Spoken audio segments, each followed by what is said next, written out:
ये दोस्त भी ना बस 2 मिनट में आता हूँ। हाँ बोलो।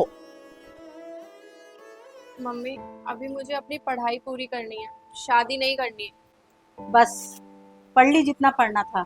इतना अच्छा लड़का मिल रहा है, उसे हम हाथ से नहीं जाने दे सकते। मम्मी, एक बार मेरी पढ़ाई पूरी हो जाए, उसके बाद मुझे नौकरी मिल जाएगी। फिर एक लड़का तो क्या, 1000 लड़के मिल जाएंगे, लेकिन प्लीज अभी मेरी शादी मत करवाओ।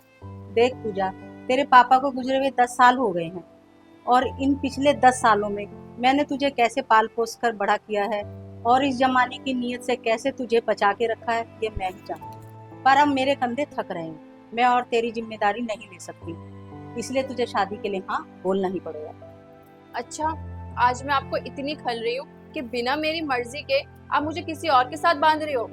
अभी तू ये बात नहीं समझेगी। जब तू माँ बनेगी और तेरी औलाद एक लड़की होगी, तब तुझे अपनी इस बेबस माँ की बात समझ में आएगी। कुछ भी हो, लेकिन मैं आपकी तरह जालिमा नहीं बनूंगी।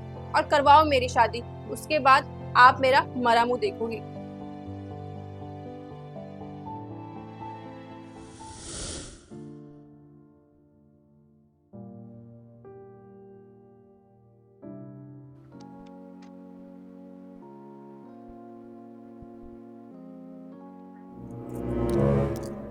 क्या हुआ पूजा, तुम रो क्यों रही हो? मम्मी की याद आ रही है? तो फिर क्या हुआ? ये शादी मेरी मर्जी से नहीं हुई है। क्या मतलब, तुम किसी और से प्यार करती हो? नहीं, मैं किसी से प्यार नहीं करती। तो फिर जबरदस्ती शादी कैसे? मैं पढ़ना चाहती थी, पढ़ लिख कर सरकारी नौकरी करना चाहती थी, लेकिन मेरी मम्मी ने अपने डर की वजह से मेरी जबरदस्ती शादी करवा दी। कैसा डर? पापा के बिना वो मुझे पाल नहीं पा रही थी। उन्हें लगता है कि इस जमाने में बिना बाप की लड़की का लोग फायदा उठाते हैं। मेरे साथ कुछ गलत ना हो जाए, इसी डर की वजह से उन्होंने मेरी जबरदस्ती शादी करवा दी और मेरे सपनों का गला घोट दिया। किसने बोला पूजा कि तुम्हारे सपनों का गला घुट चुका है?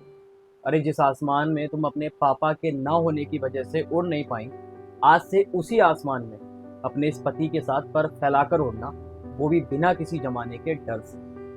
तुम्हें जितनी पढ़ाई करनी है करो, नौकरी हासिल करनी है करो, और अपने सपनों को जियो। इन सब में मैं तुम्हारा साथ दूंगा, बिल्कुल तुम्हारा पापा बन। Thank you.